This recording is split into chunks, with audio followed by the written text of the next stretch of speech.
पूर्व मनवंतर भर काल और देश दोनों का विभाग करके प्रजापालन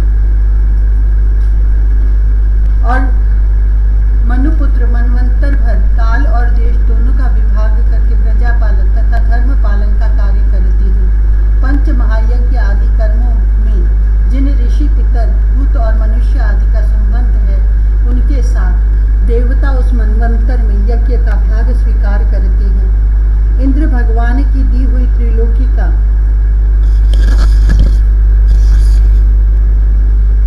अतुल संपत्ति का उपभोग और प्रजा का पालन करते हैं। संसार में यथेष्टवत वर्षा करने का अधिकार भी उन्हीं को है।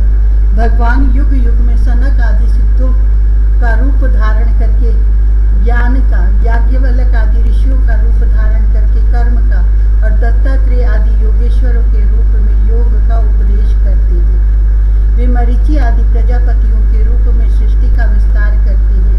संसार सम्राट के रूप में लुटेरों का वध करते हैं और शीत उष्ण आदि विभिन्न गुणों का धारण करके काल रूप से सबको संहार की ओर ले जाते हैं। नाम और रूप की माया से प्राणियों की बुद्धि विमूढ़ हो रही है, इसलिए वे अनेक प्रकार के दर्शन शास्त्रों के द्वारा महिमा तो भगवान की ही गाते हैं, परंतु उनके वास्तविक स्वरूप को नहीं जान पाते। परीक्षित, इस प्रकार मैंने तुम्हें महाकल्प और अवान्तर कल्प का परिमाण सुना दिया। पुराण तत्व के विद्वानों ने प्रत्येक अवान्तर कल्प में 14 मनवंतर बतलाए हैं।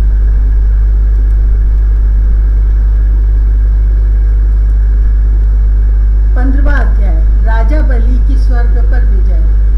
राजा परीक्षित ने पूछा, भगवान श्रीहरि स्वयं ही सबके स्वामी हैं, फिर उन्होंने दीनहीन की भांति राजा बलि से 3 पग पृथ्वी क्यों मांगी तथा जो कुछ वे चाहते थे वह मिल जाने पर भी उन्होंने बलि को बांधा क्यों? मेरे हृदय में इस बात का बड़ा कौतूहल है कि स्वयं परिपूर्ण यज्ञेश्वर भगवान के द्वारा याचना और निरपराध का बंधन, ये दोनों ही कैसे संभव हुए? हम लोग यह जानना चाहते हैं। श्री सुखदेव जी ने कहा, परीक्षित, जब इंद्र ने बलि को पराजित करके उनकी संपत्ति छीन ली और उनके प्राण भी ले लिए, तब भृगुनंदन शुक्राचार्य ने उन्हें अपनी संजीवनी विद्या से जीवित कर दिया। इस पर शुक्राचार्य जी के शिष्य महात्मा बलि ने अपना सर्वस्व उनके चरणों पर चढ़ा दिया और वे तन मन से गुरुजी के साथ ही समस्त भृगुवंशी ब्राह्मणों की सेवा करने लगे। इससे प्रभावशाली भृगुवंशी ब्राह्मण उन पर बहुत प्रसन्न हुए। उन्होंने स्वर्ग पर विजय प्राप्त करने की इच्छा वाले बलि का महाभिषेक की विधि से अभिषेक करके उनसे विश्वजित नामक यज्ञ कराया। यज्ञ की विधि से हविष्यों के द्वारा जब अग्नि देवता की पूजा की गई, तब यज्ञ कुंड में से सोने की चद्दर से मढ़ा हुआ एक बड़ा सुंदर रथ निकला।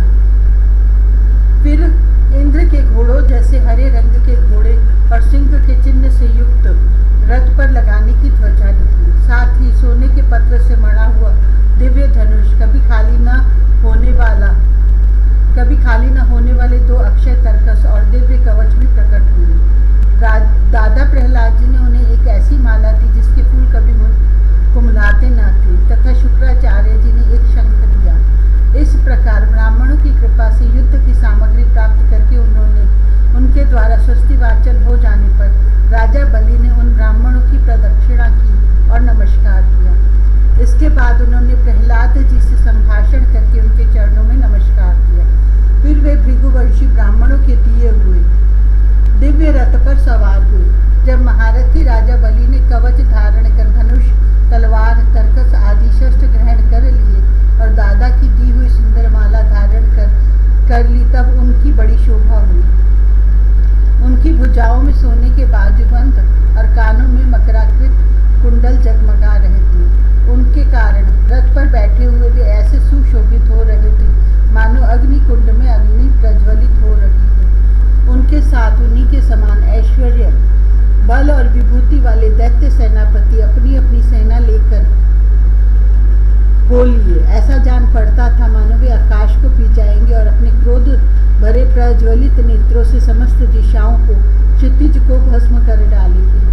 राजा बलि ने इस बहुत बड़ी आसुरी सेना को लेकर उसका युद्ध के ढंग से संचालन किया तथा आकाश और अंतरिक्ष को कपाते हुए सकल ऐश्वर्यों से परिपूर्ण इंद्रपुरी अमरावती पर चढ़ाई की। देवताओं की राजधानी अमरावती में बड़े सुंदर सुंदर नंदनवन आदि उद्यान और उपवन हैं। उन उद्यानों और उपवनों में पक्षियों के जोड़े चहकते रहते हैं। मधुलोभी भौरे मतवाले होकर गुनगुनाते रहते हैं। लाल लाल नए नए पत्तों, फलों और पुष्पों से कल्प वृक्षों की शाखाएं लदी रहती हैं। वहाँ के सरोवरों में हंस, सारस, चकवे और बत्तखों की भीड़ लगी रहती है। उन्हीं में देवताओं के द्वारा सम्मानित देवांगनाएं जल क्रीड़ा करती रहती हैं।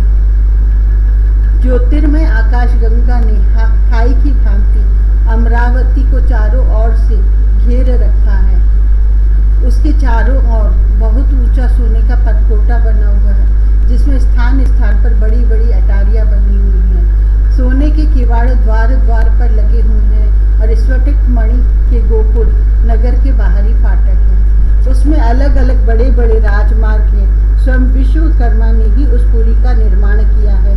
सभा के स्थान, खेल के चबूतरे और रथ चलने के बड़े बड़े मार्गों से वह शोभायमान है। 10 करोड़ विमान उसमें सर्वदा विद्यमान रहते हैं और मणियों के बड़े बड़े चौराहे एवं हीरे और मूंगे की वेदियां बनी हुई हैं। वहाँ की स्त्रियां सर्वदा 16 वर्ष की सी रहती हैं। उनका यौवन और सौंदर्य स्थिर रहता है। वे निर्मल वस्त्र पहनकर अपने रूप की छटा से इस प्रकार दैदीप्यमान होती है जैसे अपनी ज्वालाओं से अग्नि। देवांगनाओं के जूड़े से गिरे हुए नवीन सौगंधित पुष्पों की सुगंध लेकर वहाँ के मार्गों में मंद मंद हवा चलती रहती है। सुनहली खिड़कियों में से अगर की सुगंध से युक्त सफेद धुआं निकल कर वहाँ के मार्गों को ढक दिया करता है। उसी मार्ग से देवांगनाएं आती जाती हैं। स्थान स्थान पर मोतियों की झालरों से सजाए हुए चंदोबे तने रहती हैं। सोने की मणिमय पताकाएं फहराती रहती हैं। छज्जों पर अनेकों झंडियां लहराती रहती हैं। मोर, कबूतर और भौरें कलगान करते रहती हैं। देवांगनाओं के मधुर संगीत से वहाँ सदा ही मंगल छाया रहता है। मृदंग, शंख, नगारे, ढोल, वीणा, वंशी, मंजीरे और रिश्तियाँ बजती रहती हैं। गंधर्व बाजों के साथ गाया करते हैं और अप्सराएं नाचा करती हैं। इनसे अमरावती इतनी मनोहर जान पड़ती है मानो उसने अपनी छटा की अधिष्ठात्री देवी को भी जीत लिया है। उस पुरी में अधर्मी, दुष्ट, जीवद्रोही, ठग, मानी, कामी और लोभी नहीं जा सकते। जो इन दोषों से रहित है वे ही वहाँ जाते हैं। असुरों की सेना के स्वामी राजा बलि ने अपनी बहुत बड़ी सेना से बाहर की और सब ओर से अमरावती को घेर लिया और इंद्र पत्नियों के हृदय में भय का संचार करते हुए उन्होंने शुक्राचार्य जी के दिए हुए महान शंख को बजाया।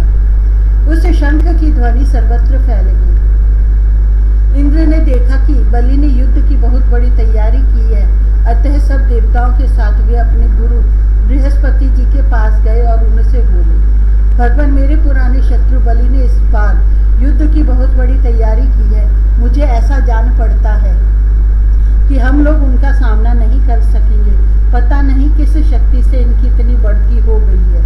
मैं देखता हूँ कि इस समय बलि को कोई भी किसी प्रकार से रोक नहीं सकता। वे प्रलय की आग के समान बढ़ गए हैं और जान पड़ता है मुख से इस विश्व को पी जाएंगे, जीभ से 10 दिशाओं को चाट जाएंगे और नेत्रों की ज्वाला से दिशाओं को भस्म कर देंगे।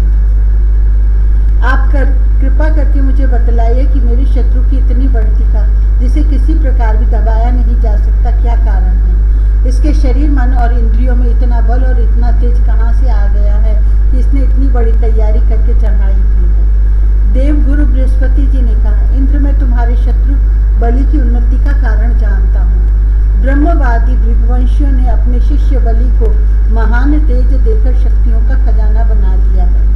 सर्वशक्तिमान भगवान को छोड़कर तुम या तुम्हारे जैसा और कोई भी बलि के सामने उसी प्रकार नहीं ठहर सकता जैसे काल के सामने प्राणी। इसलिए तुम लोग स्वर्ग को छोड़कर कहीं छिप जाओ और अब उस समय की प्रतीक्षा करो जब तुम्हारे शत्रु का भाग्य चक्र पलटे। इस समय ब्राह्मणों के तेज से बलि की उत्तरोत्तर वृद्धि हो रही है। उसकी शक्ति बहुत बढ़ गई है। जब यह उन्हीं ब्राह्मणों का तिरस्कार करेगा तब अपने परिवार परिकर के साथ नष्ट हो जाएगा। बृहस्पति जी देवताओं के समस्त स्वार्थ और देवताओं को सलाह दी, तब वे स्वेच्छा अनुसार रूप धारण करके स्वर्ग छोड़कर चले गए। देवताओं के छिप जाने पर विरोचन नंदन बलि ने अमरावतीपुरी पर अपना अधिकार कर दिया और फिर तीनों लोगों को जीत लिया। जब बलि विश्व विजयी हो गए तब शिष्य प्रेमी भृगुवंशियों ने अपने अनुगत शिष्य से 100 अश्वमेध यज्ञ करवाए। उन यज्ञों के प्रभाव से बलि की कीर्ति कौमुदी तीनों लोगों से बाहर भी 10 दिशाओं में फैल गई और वे नक्षत्रों के राजा चंद्रमा के समान शोभायमान हुई। ब्राह्मण देवताओं की कृपा से प्राप्त समृद्ध राज्य लक्ष्मी का वे बड़ी उदारता से उपभोग करने लगे और अपने को कृतकृत्य सा मानने लगे।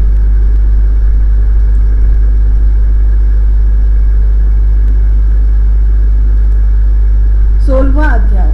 कश्यप जी के द्वारा अदिति को पयोवृत्त का उपदेश। श्री सुखदेव जी कहते हैं, परीक्षित, जब देवता इस प्रकार भागकर छिप गए और दैत्यों ने स्वर्ग पर अधिकार कर लिया तब देव माता अदिति को बड़ा दुख हुआ।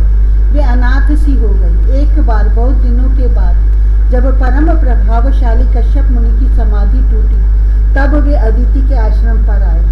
उन्होंने देखा कि न तो वहाँ सुख शांति है और न किसी प्रकार का उत्साह या सजावट थी। परीक्षित, जब वे वहाँ जाकर आसन पर बैठ गए और अदिति ने विधि पूर्वक उनका सत्कार कर लिया तब वे अपनी पत्नी अदिति से, जिसके चेहरे पर बड़ी उदासी छाई हुई थी, बोले, कल्याणी, इस समय संसार में ब्राह्मणों पर कोई विपत्ति तो नहीं आई है। धर्म का पालन तो ठीक ठीक होता है। काल की कराल गाल में पड़े हुए लोगों का कुछ अमंगल तो नहीं हो रहा है। प्रिय, गृहस्थ आश्रम तो जो लोग योग नहीं कर सकते उन्हें भी योग का फल देने वाला है। इस गृहस्थ आश्रम में रहकर धर्म, अर्थ और काम के सेवन में किसी प्रकार का विघ्न तो नहीं हो रहा है। यह भी संभव है कि तुम कुटुंब के भरण पोषण में व्यग्र रही हो, अतिथि आए हो और तुमसे बिना सम्मान पाए ही लौट गए हो। तुम खड़ी होकर उनका सत्कार करने में भी असमर्थ रही हो। इसी से तो तुम उदास नहीं हो रही हो।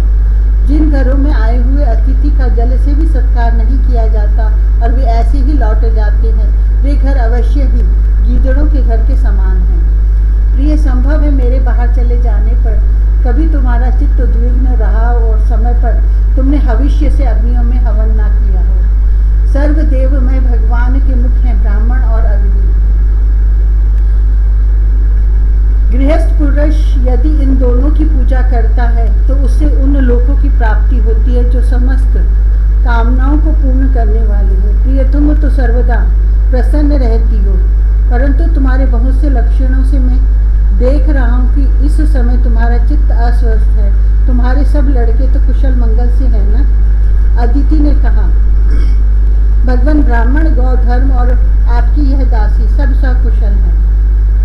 मेरे स्वामी, यह गृहस्थ आश्रम ही धर्म, अर्थ और काम की साधना में परम सहायक है। प्रभु, आपके निरंतर स्मरण और कल्याण कामना से अग्नि, अतिथि, सेवक, भिक्षुक और दूसरे याचकों का भी मैंने तिरस्कार नहीं किया है। भगवान, जब आप जैसे प्रजापति मुझे इस प्रकार धर्म पालन का उपदेश करते हैं तब भला मेरे मन की ऐसी कौन सी कामना है जो पूरी न हो जाए। आर्यपुत्र, समस्त प्रजा, वह चाहे सत्वगुणी, रजोगुणी या तमोगुणी हो, आपकी ही संतान है। कुछ आपके संकल्प से उत्पन्न हुए और कुछ शरीर से। भगवान, इसमें संदेह नहीं कि आप सब संतानों के प्रति, चाहे असुर हो या देवता, एक सा भाव रखते हैं, सब हैं।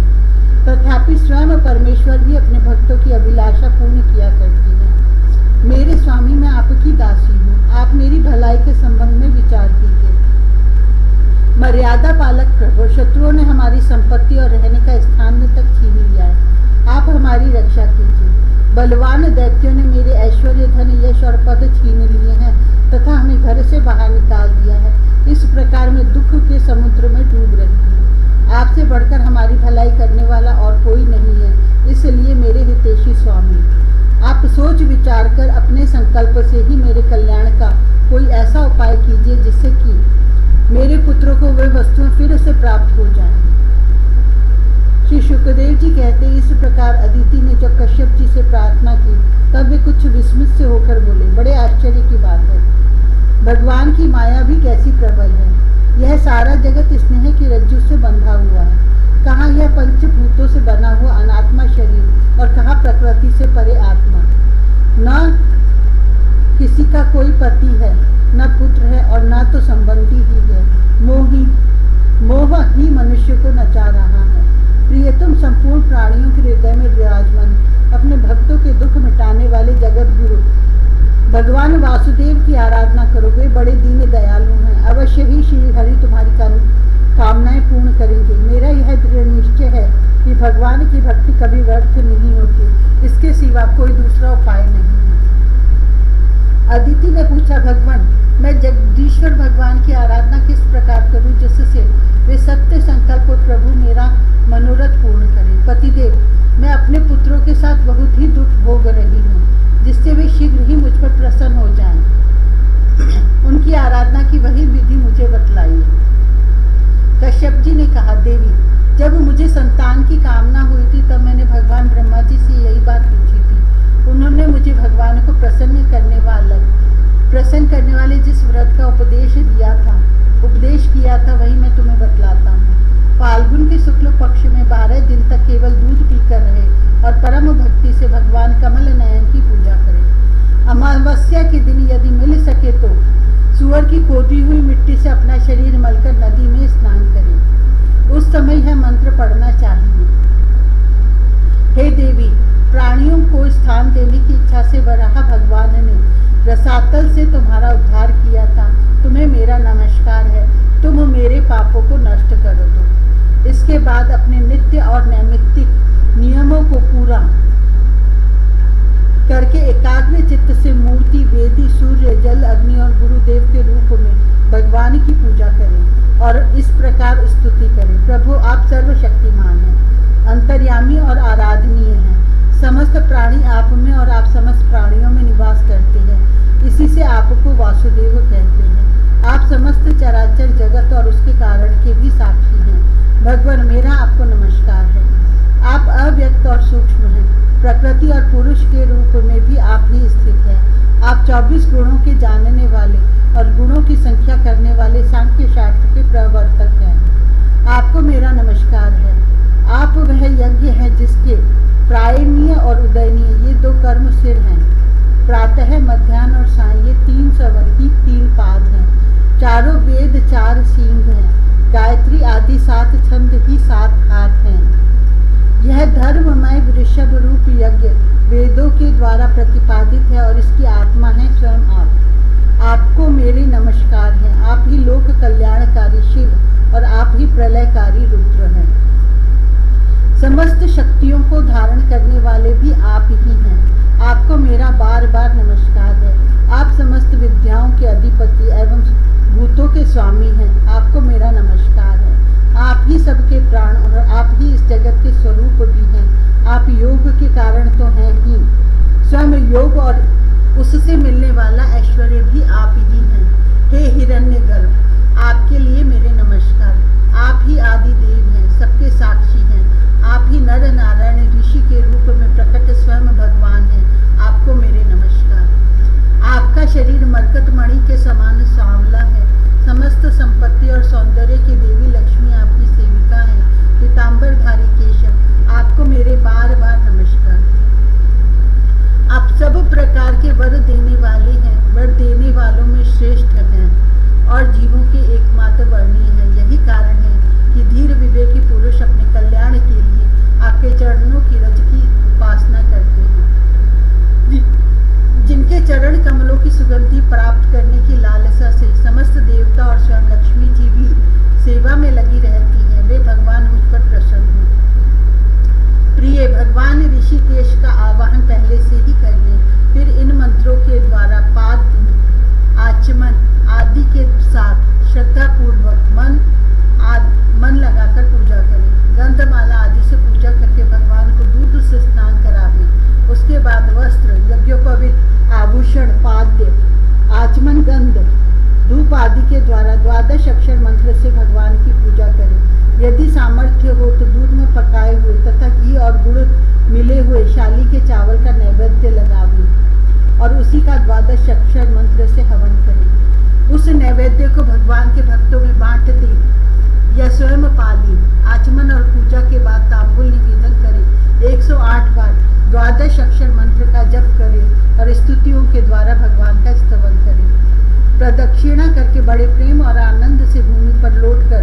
दंडवत प्रणाम करे, निर्माल्य को सिर से लगाकर देवता का विसर्जन करे, कम से कम 2 ब्राह्मणों को यथोचित रीति से खीर का भोजन करावे, दक्षिणा आदि से उनका सत्कार करे। इसके बाद उनसे आज्ञा लेकर अपने इष्ट मित्रों के साथ बचे हुए अन्न को स्वयं ग्रहण करे। उस दिन ब्रह्मचर्य से रहे और दूसरे दिन प्रातः काल ही स्नान आदि करके पवित्रता पूर्वक पूर्वोक्त विधि से एकाग्र होकर भगवान की पूजा करें। इस प्रकार जब तक व्रत समाप्त न हो तब तक दूध से स्नान कराकर प्रतिदिन भगवान की पूजा करें।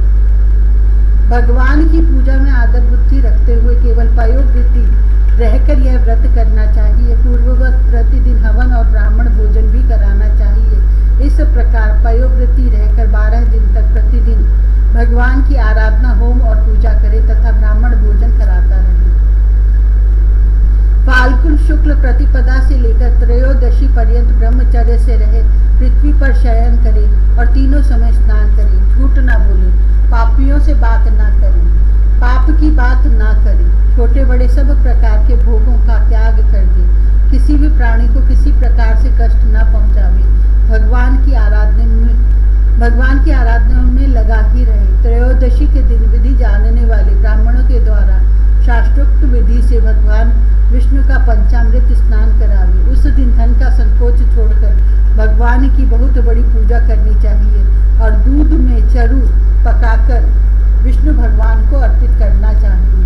अत्यंत एकाग्र चित्त से उसी पकाए हुए चरु के द्वारा भगवान का यजन करना चाहिए और उनको प्रसन्न करने वाला गुण युक्त तथा स्वादिष्ट नैवेद्य अर्पण करना चाहिए। इसके बाद ज्ञान संपन्न आचार्य और ऋतुजी को वस्त्र, आभूषण और गौ आदि देकर संतुष्ट करना चाहिए। प्रिय, इसे भी भगवान की ही आराधना समझो। प्रिय, आचार्य और ऋत्विजों को शुद्ध, सात्विक और गुण युक्त भोजन कराना ही चाहिए। दूसरे ब्राह्मण और आए हुए अतिथियों को भी अपनी शक्ति के अनुसार भोजन कराना चाहिए। गुरु और ऋत्विजों को यथा योग्य दक्षिणा देनी चाहिए। जो चांडाल आदि अपने आप वहां आ गए हों उन सभी को तथा दीन, अंधे और असमर्थ पुरुषों को भी अन्न आदि देकर संतुष्ट करना चाहिए। जब सब लोग खा चुके तब उन सबके सत्कार को भगवान की प्रसन्नता का साधन समझते हुए अपने भाई बंधुओं के साथ स्वयं भोजन करें। प्रतिपदा से लेकर त्रयोदशी तक प्रतिदिन नाच गान, बाजे गाजे, स्तुति, स्वस्ति वाचन और भगवत कथाओं से भगवान की पूजा करावे। प्रिय, यह भगवान की श्रेष्ठ आराधना है। इसका नाम है पयोव्रत। ब्रह्मा जी ने मुझे जैसा बताया था वैसा ही मैंने तुम्हें बता दिया। देवी, तुम भाग्यवती हो। अपनी इंद्रियों को वश में करके शुद्ध भाव एवं श्रद्धा पूर्ण चित्त से इस व्रत का भलीभांति अनुष्ठान करो और इसके द्वारा अविनाशी भगवान की आराधना करो। कल्याणी, यह व्रत भगवान को संतुष्ट करने वाला है, इसीलिए इसका नाम है सर्व यज्ञ और सर्व व्रत। यह समस्त तपस्याओं का सार और मुख्य दान है। जिससे भगवान प्रसन्न हो वे ही सच्चे नियम हैं, वे ही उत्तम यम हैं, वे ही वास्तव में तपस्या, दान, व्रत और यज्ञ हैं। इसलिए देवी, संयम और श्रद्धा से तुम इस व्रत का अनुष्ठान करो। भगवान शीघ्र ही तुम पर प्रसन्न होंगे और तुम्हारी अभिलाषा पूर्ण करेंगे।